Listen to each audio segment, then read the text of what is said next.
Hello.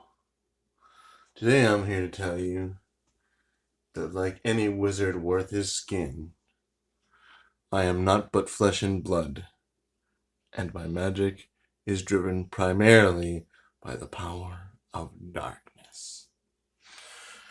So, I'm sure to some of you, both of those are scary and very mythological phrases. But this morning, I'm going to tell you why you shouldn't be scared and why that makes perfect sense.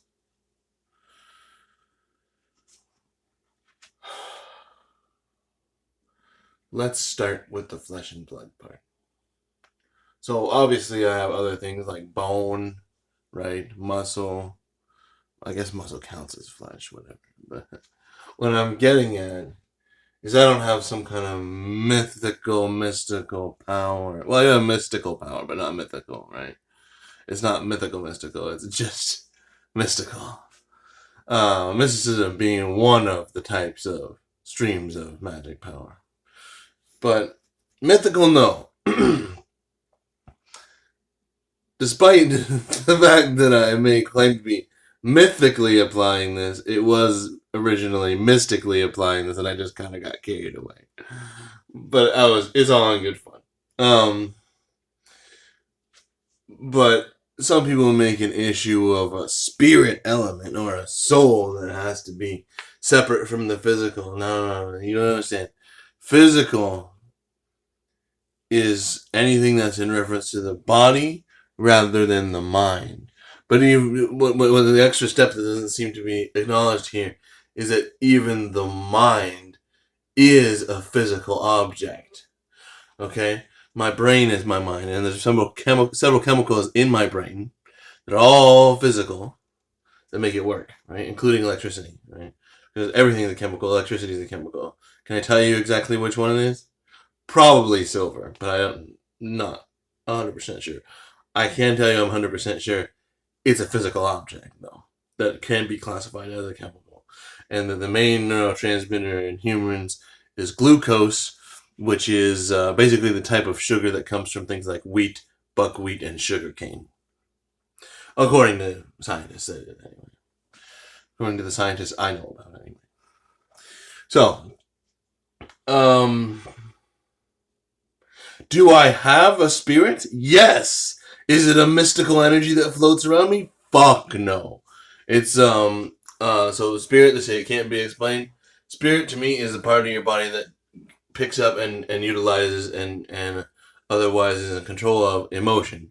So that for me, that is my nervous system. So my nerves are my spirit.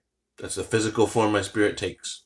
Okay, I don't believe I do have auras. Don't get me wrong. I'm a spellcaster. I create auras around me that do things, right? But I don't believe that my spirit is namely an aura. This is me. This meat, this flesh, this tissue, this bone. That's what I am. Don't you dare tell me that I'm a floaty thing that hangs around my body. Don't tell me my heart's not my heart. Don't tell me my eyes aren't my eyes. This is me. You can see me plain as day. Right? Don't kid yourself. Don't get all mythological. The reality of the matter of fact is real, despite my magic. Now, some people think magic is just, well, I made something that doesn't make sense, but I made it real, or I made something that's impossible happen. No, that's bullshit. That type of magic doesn't exist. That's Harry Potter. That's Star Wars. That's not real. It doesn't work that way. Okay, can you telepathically move things? Yeah, it's really fucking hard. Probably so hard I'd be embarrassed to even try and show you right now because I would probably fail. I've done it maybe 4 or 5 times in my whole life. I've been practicing magic for like 15 years now. Okay, it's really fucking hard to do to the point that I don't even like attempting it because it usually doesn't work. Okay, but that's just my level of skill at it, though, right? I obviously, if I've only successfully done it 5 times over 15 years, I haven't had enough practice at it. So like, I'm not claiming to do things here that I can't do, right? Like, if you say, can you make fire come out of your hand? Yeah, sure, yeah. Is it enough fire for you to see? Probably not. If you're really looking, maybe. If you have an open mind and you're not like dismissing the little bit that you might see. But it's not going to look like a flame like when you light a lighter. It's not that strong. It's not that powerful. I'm not that talented at magic. Not that kind of magic, anyway. So like the magic is to whatever extent I can cast it. It's not that I'm just all powerful and I just do whatever I want just because I know magic.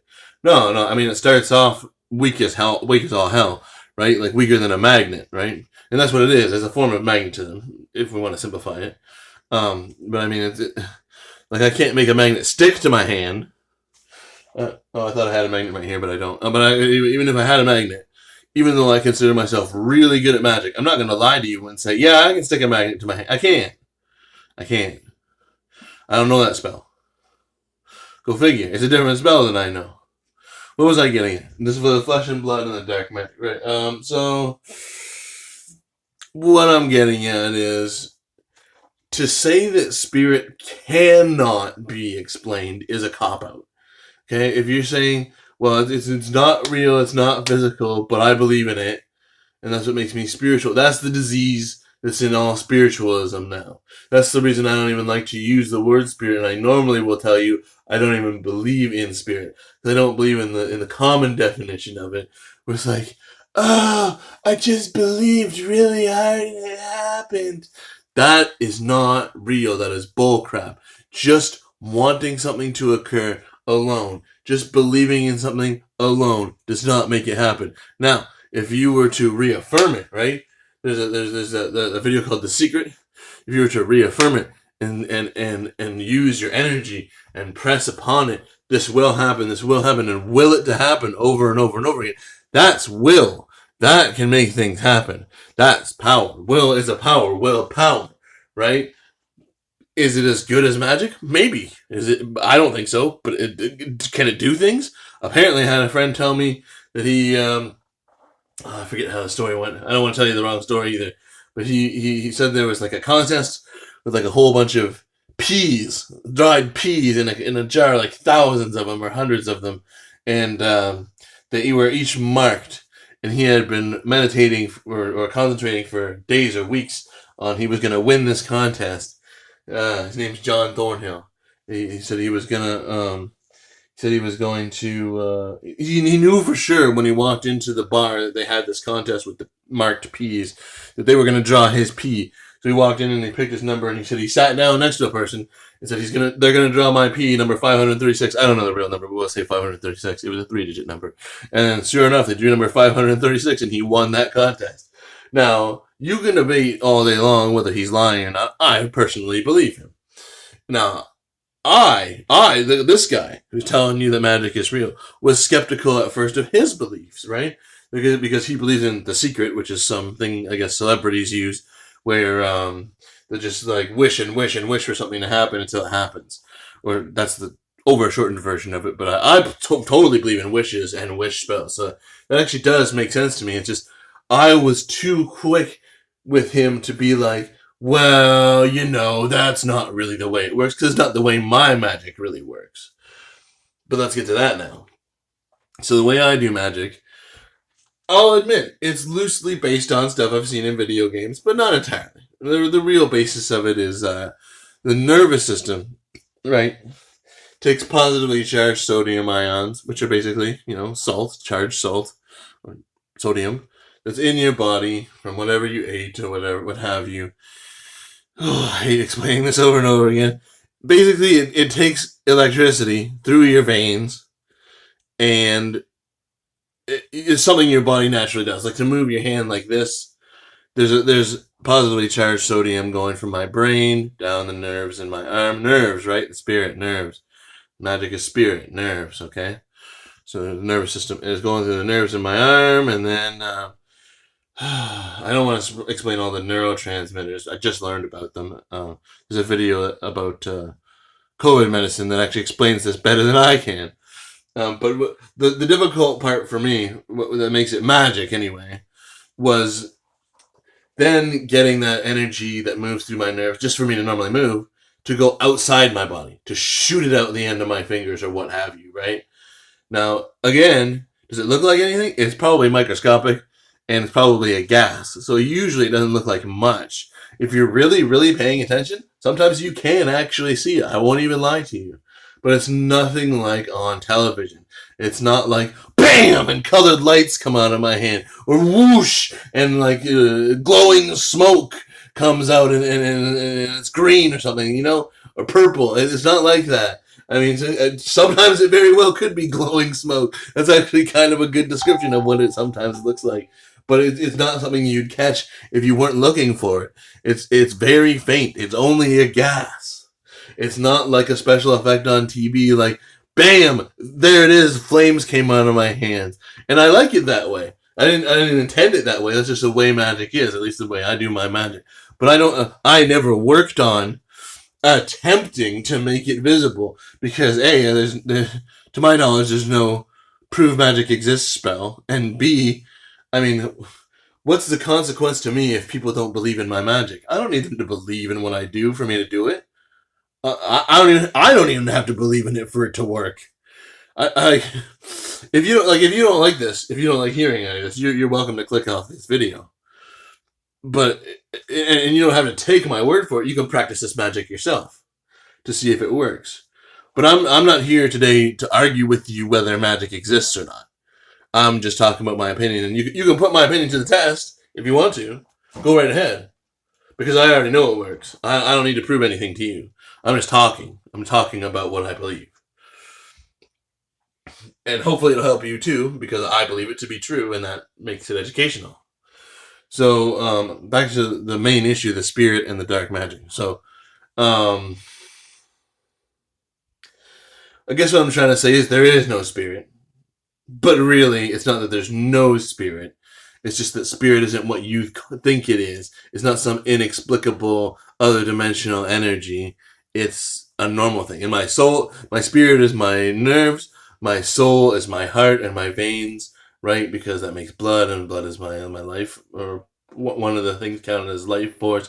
I need my lifeblood to perpetuate my health, you know. So I have a soul and I have a spirit, but they're not these inexplicable, invisible things. They're physical parts of me. Okay, so my initial statement that as a good wizard, I am not but flesh and blood. And I also use dark magic. Well, it's evident now. Well, we're gonna get to the dark magic. We'll get to it right now. So, I was about to say there's two main kinds of magic, but that's bullshit. There are two moralities that affect magic. So, light, contrary to what everybody preaches, is not a good magic. Not at all. No.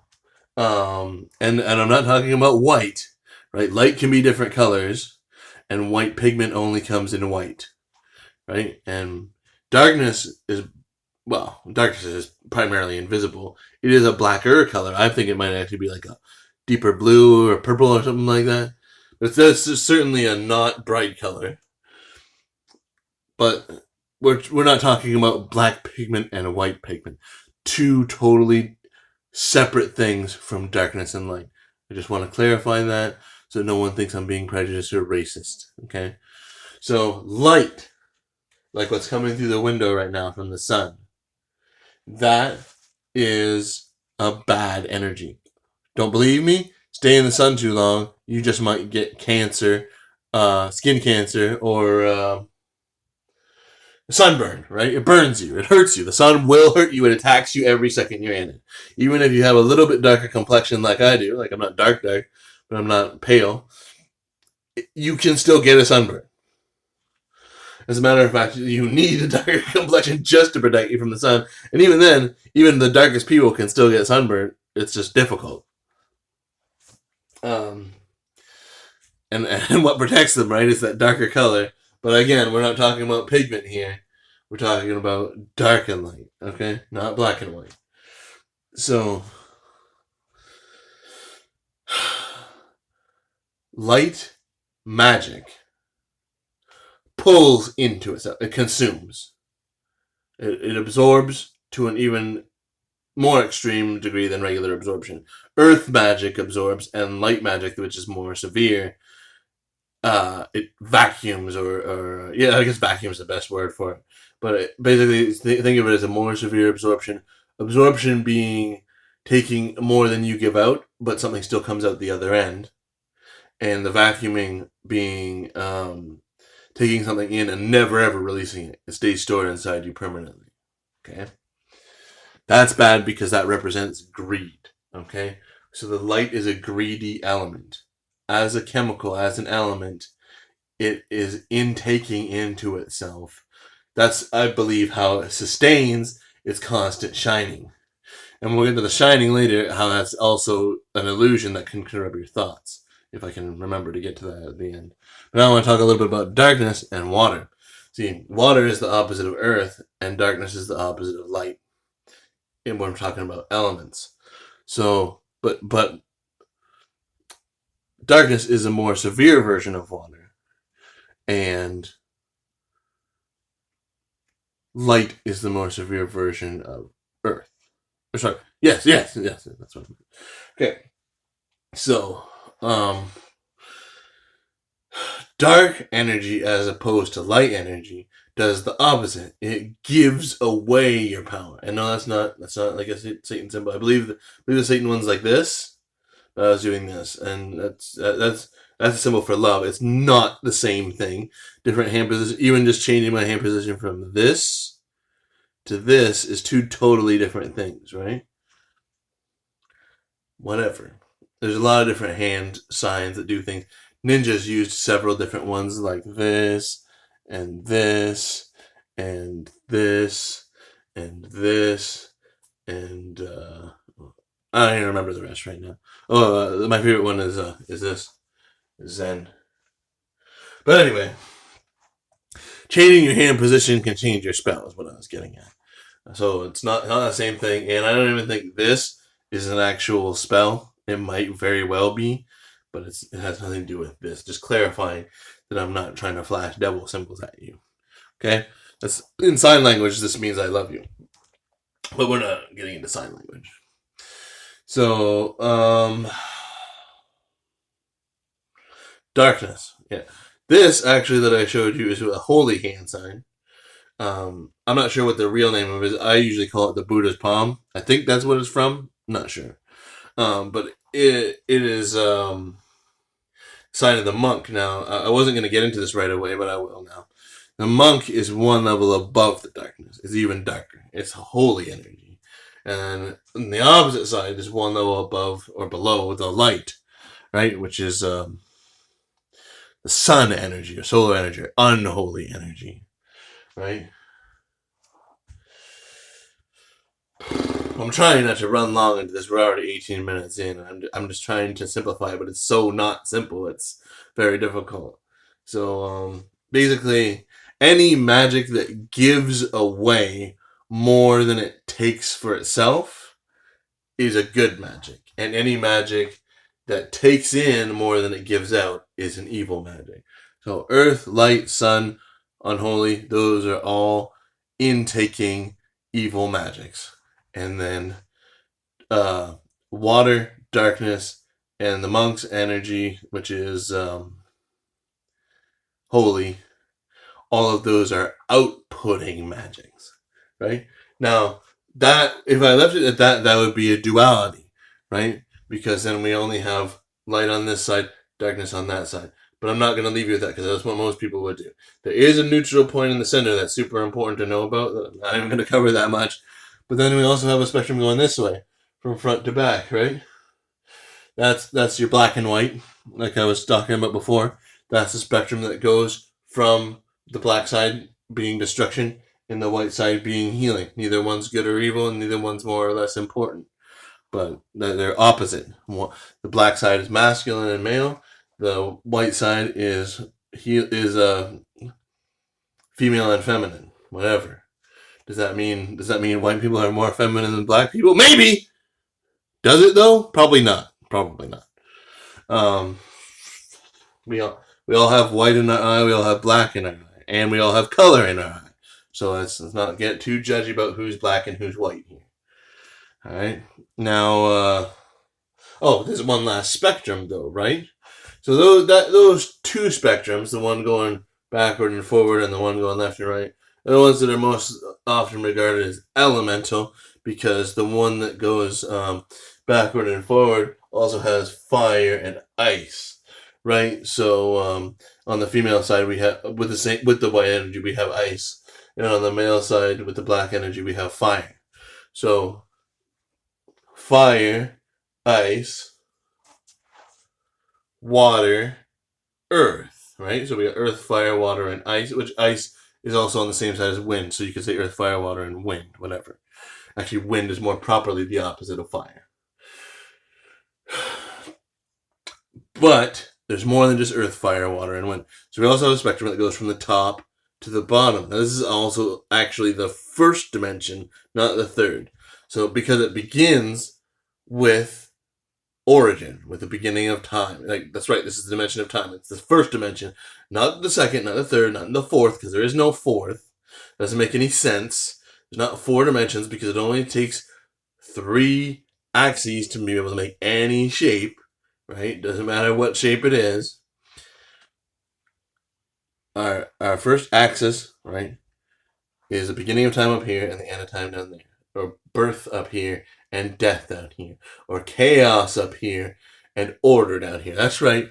Order and organization is primarily a death-based element, because death is your final resting place, and order is about putting a place for everything and everything in its place.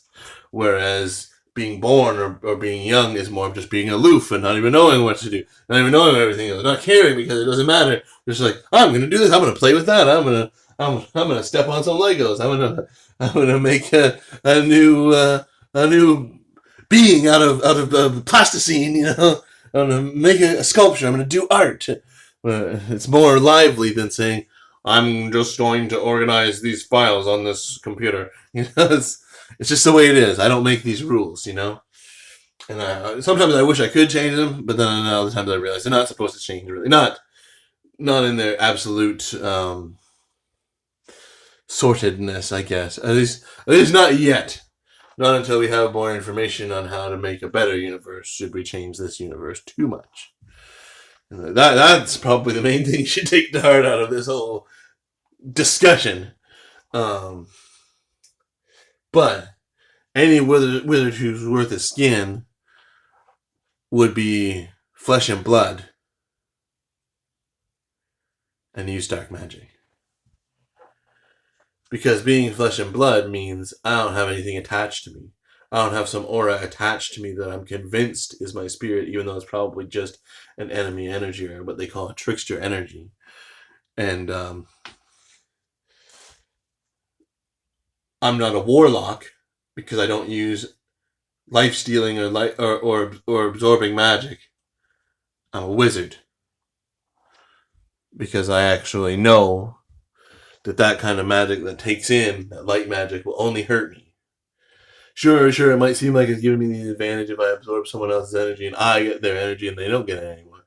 Really, I'm just taking that person or that object or that plant or animal into me. I'm not really taking them over. I'm not really getting their power. Just taking it into me. With the dark magic, I'm giving something out. I'm paying it forward. I'm being generous. That's going to be paid back to me. Right? That good karma, as they call it, is going to come back to me. I don't like to use the word karma because it's very, very associated with Hinduism. I don't have too much against Hinduism. I just don't believe in it. But that good energy that I'm putting out is going to make good energy come back my way, because what goes around comes around, right? Same thing with if you're using that bad energy, it's going to bring that back to you. And what I was getting at with telling you all the spectrums is there's energy that isn't good or bad, right? Because that black and white is neither good or bad. That life and death is neither good or bad. Well, we can argue that death is bad, but it's not good or evil, right? And that's what I meant in my other earlier videos, saying that good and evil is an oversimplification of the entire argument. It's not that there is no good or evil.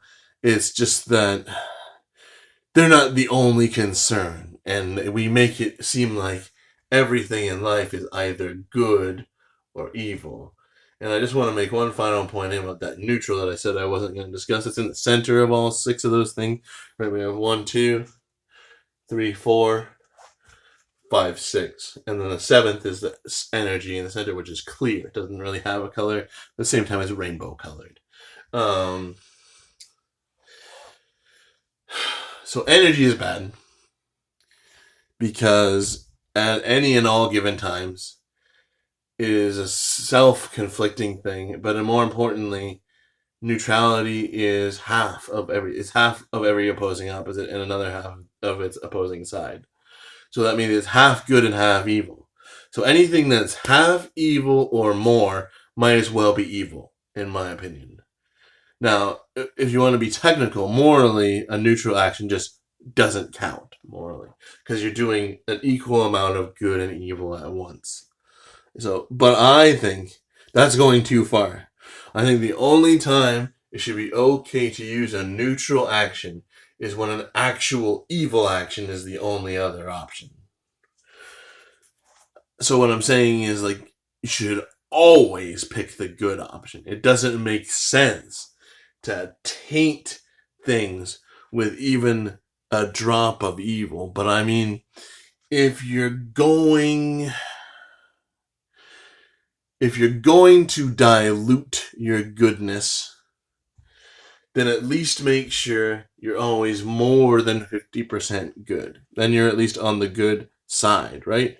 If you do something that's like 51% good, then you're still on this side of the wall, right? You're over here, you're right up against the wall, right? But you're still on the good side of the fence. But if it was, say, 50% good, well, then you're on the fence, right? You're both good and evil. So you're still evil. You just got good backing at the same time. And if you did something that was 51% evil, well, then you're right here on this side of the fence, right? You're almost good, but you're on the bad side, even though you're only just on it. So here we have the good side. Here we have the bad side. Here we have both. So you're good, yeah, but you're also bad. You're evil. Fuck you. That's my opinion. So what I would want you to be, if I had to pick for you, right, is somewhere on this side, but like a little further in. Like, here's water, here's darkness, here's the monk energy, which is actually holiness. You know, so one of those 3 at least. But never go to that side. There's nothing good for you on there. And in terms of the up and down spectrum, right, I would recommend, this is up to you, never go to this side. Never go to the bottom side of it. Because you cross the middle that way, you start dying. You know, the death spectrum. Just not good. And then as far as the male and female spectrum that goes to black from black to white, I got no opinion on that. Neither one of those are good or bad. I will tell you that it's better to have some healing, right? Because as long as you're, part way on the healing side, at least, you can protect yourself. But even on the damaging side, the least damaging abilities, which would be fire, has at least a little bit of healing, right? Just like how wind, being the opposite of fire, has just a little bit of damage. They're not that different. I wouldn't recommend going to either opposite extreme on that one. Yeah, with the other 2 things, it's fine to go all the way to the top or all the way to the good side on the left.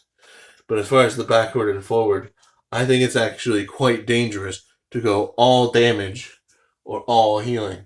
Because if you're all damage, you can't protect. You can't help anything. You can only ruin. And if you're all healing, you can't do damage. You can't harm. You can't protect yourself against something that's trying to hurt you that has to be killed or damaged in order to stop it from hurting you. So I guess masculine and feminine are different that way, where they shouldn't be taken to a gross extreme. But both of them are actually good. So with masculine and feminine, it's almost better to be closer to the middle. But again, you gotta watch out for that neutral spectrum. Because as soon as you go to the very middle, that's not so good. That's not so good. because that is going to, what did I call it? That's going to have a taint of evil in it every time. Now, I'll close it with this, saying that everything that is not on the good guy side of the spectrum has some kind of taint of evil. Okay, even if it's black and white, if it's black and white but leaning to this side or right in the middle of the two sides, still got that neutral taint of evil. If it's up and down, right? But it's the very top, right in the middle of the top, instead of being a little to the left. It's the very top, like that top element, the creator's element, the origin element. That's got a little bit of taint. Again, morally, it doesn't count because it's neutral, but it's got that bad energy to it as well as that good energy. It does balance out, but don't forget that it does have that taint to it. So if you want to purify these other elements, you've got to take them to the good side. You can't leave that monk energy or that dark energy or that water energy out. It has to be included somehow. So you're going to want to... I'll give you an example. Say I wanted to use the chaos energy, the beginning of time energy. It's a good energy to have for the most part, in a less specific definition of good, where we're just saying that's healthy, right? But there's good chaos and evil chaos, right? So we want to stay in the good chaos if we're going to use chaos. And there's good masculinity and evil masculinity. Just like there's good femininity and evil femininity. And there's neutral femininity and neutral masculinity. We want to stay in the good masculinity and the good femininity. So this is the most important part, is the left and right. You want to remain somewhere on the good side at all times. And you probably want to remain somewhere on the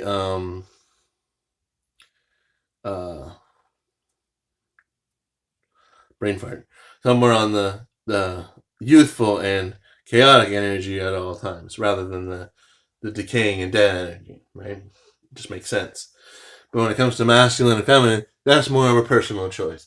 And it's lucky that we have that in the universe. That there's something that is just like, don't go too far with it, but take whatever side of the argument you want. It makes sense to me.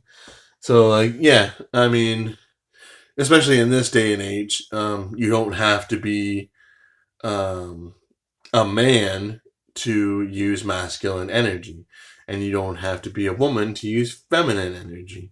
So, don't be scared to explore both sides of that spectrum in whatever way is healthy for you.